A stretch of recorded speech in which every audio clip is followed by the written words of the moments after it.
สบายดีพี่น้องมาพี่น้องมาเที่ยวต่อวันนี้เรามาสบายดีพี่น้องวันนี้เรามาอะไรมาอีลาอย่างก็เอโกอย่างเอ็กโกอันนี้เลยสวนเอโกส่วนเอ็กโกแม่นสบเลยใช้สื่อมันชื่ออยู่เนาะสื่อมาจากไหนพี่น้องจ้าเดี๋ยวข้าออกมา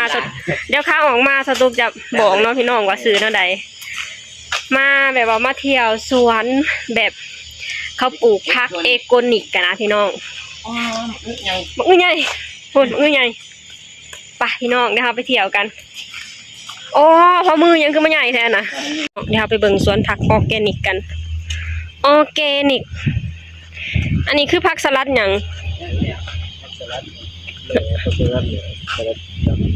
ผักสลัดดำเป็นสีมันโอ้ยงามกัดเนาะงามนะงามอันนี้พี่น้องอ๋อใส่แค่ตุกน้อยๆนี่ตุกอีหยังใส่นี่เดลิกาใส่อ๋อให้มันซึมกันจังหลุมมีน้ำมันเลยน้ำเลี้ยงตลอดงามไปละเบิ่งจานใหม่ไปเดี๋ยวมองใหม่นั่งไปสวยงามพี่น้องจ้าสวนออร์แกนิกพี่น้องงามพี่น้องเลยมึง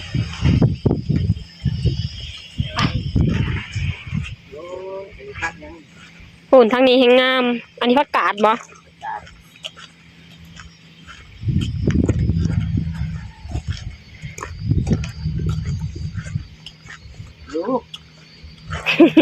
รับขากะลิลุกันเลยหมูมาเที่ยวผักกาด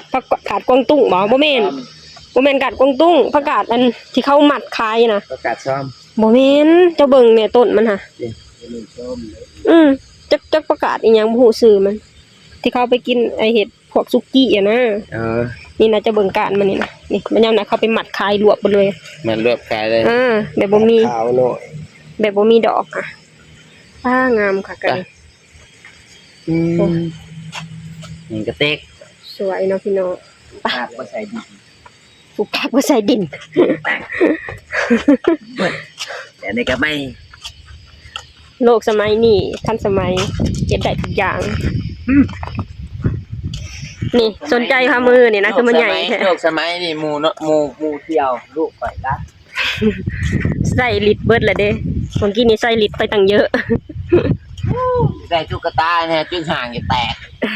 จนห่างอาหารจนตัวไปซื้อน้ำแม่อีหล่าอยากได้ตุ๊กตาบ่อยากได้ตุ๊กตา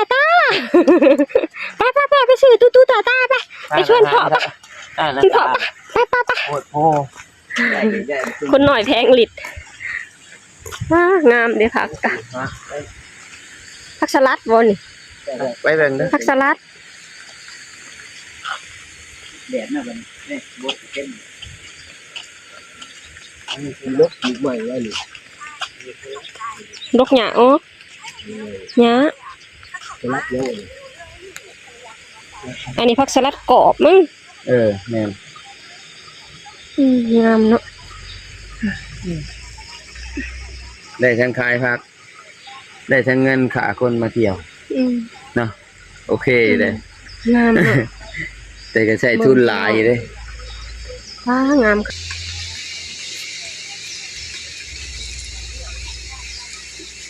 เอาจากต้นมากินงาม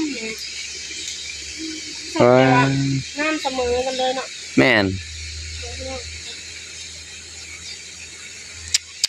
งามเนาะแม่น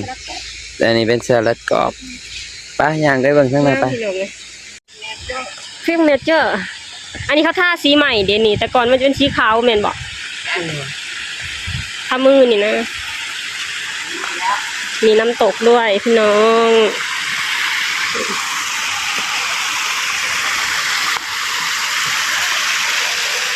เดี๋ยวไปถามหลานก่อนว่าสื่อหยัง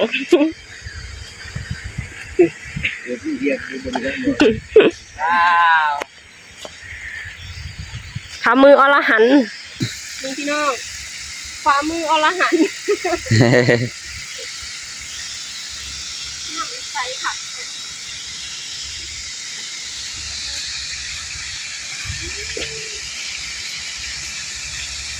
เอาไหมฮะใช่เลยข่าวพามือวะ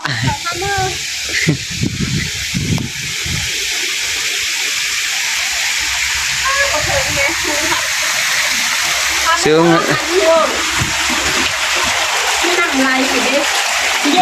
เย็นดีเลยวันนี้พาชมสวนออร์แกนิกเด้อพี่น้องอยู่ที่ประเทศลาวค่อนข้างใหญ่เลยพี่น้องจ้ามีผักหลายสายพันธุ์ที่เขาเจ้าปลูกอันนี้คือประตูหยังอันนี้ ประตู นี่พี่น้องอันนี้ประตูหยังประตูหยังนี่ ประตูเหล็กบ่ ตู้เล็ก เบิ่งรอบๆนะคือผักทั้งนั้นเลยเด้อพี่น้องจ้านี่ อากาศเย็นดีเลยเนาะเย็นไหมนี่ แต่นอนเว้นรอบๆนี่คือผักออร์แกนิกทั้งนั้นเลยพี่น้อง พักยังแม่นะแม่อะไรแดงน่ะ เอากับผักที่เขาแต่รอบก่อนน่ะเด้ผักอิดๆน่ะจะผักหยังบ่ฮู้ชื่อมัน ยังได้อะไรเขาอยู่ไหน จักแล้ว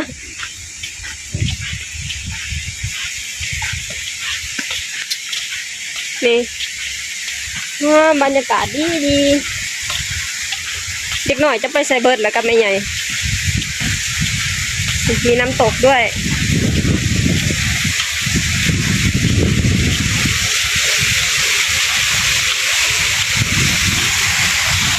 น้ำตก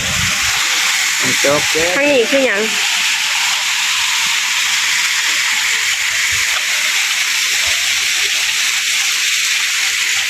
ทางนี้ก็มีอีกนี่มันนี่สิ ทางนี้เกี่ยวกับพวกมังเล่นประเทศอันนี้คือกกหยังอ๋ออันน่ะแต่ว่ากกหยัง จ้า นี่ทายดิว่ากกอีหยัง เป็นไง หน่อไม้ฝรั่ง ฮะ หน่อไม้ฝรั่ง อันนี้อะไรอันนี้อะไร หน่อไม้ฝรั่งนี่เห็นป่ะนี่หน่อนี่นี่หน่อไม้ฝรั่งนี่เด็อันนี้คือหน่อไม้ฝรั่งพี่น้องจ๋าแต่ว่าอยู่บ้านท่าบุคคลนี่เนาะหน่อไม้ฝรั่งเนาะจะได้อยู่แถวตัวเมืองแบบนี้ นั่นแหละลูกหลานจังละป่ะพี่น้องครับวันนี้สตุกพาพ่อแม่พี่น้องมาชมสวนออร์แกนิกอยู่ที่ประเทศลาวเนาะพี่น้องเนาะสตุกเองก็ยังบ่ฮู้ว่าซื้อหยังพี่น้องหาร้านบ่เห็นร้านก็จักไปเสียอยู่ไสพุ่นแหละเดี๋ยวสตุกจะให้พ่อแม่พี่น้องไปเบิ่งอยู่หน้าทางเขาเนาะว่าซื้อหยังเนาะพี่น้องซื้อมันอะไรก็แล่นเข้ามาลืมเบิ่งซื้อ เบิ่งซื้อ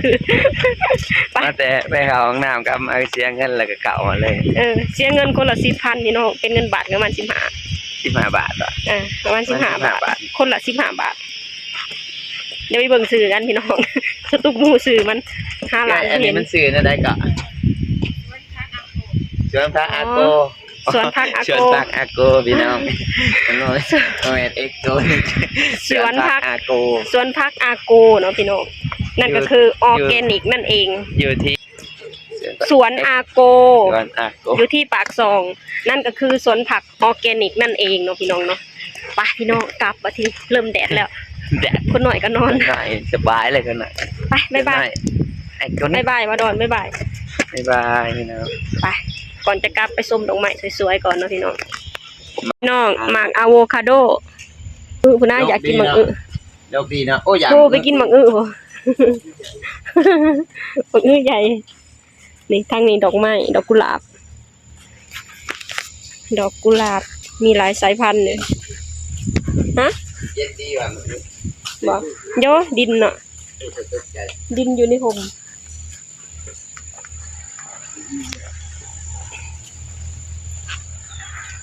เขาออกเป็นหมดเลย